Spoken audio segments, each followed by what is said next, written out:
Welcome back, here I am, and voila. 380 watt. Fan off.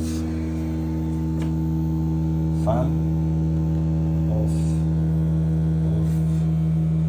Off. System is on. Outside temperature, inside temperature at the 12 volt stirling engine.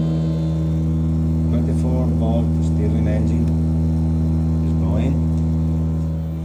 Inside the stirling engine is on.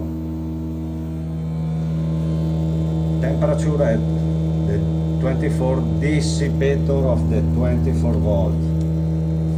Temperature at the 24 volt inside the stirling engine.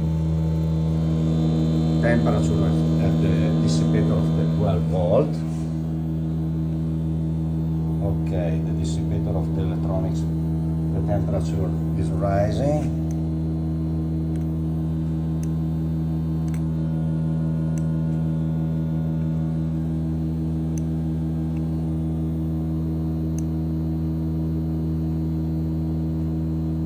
Okay.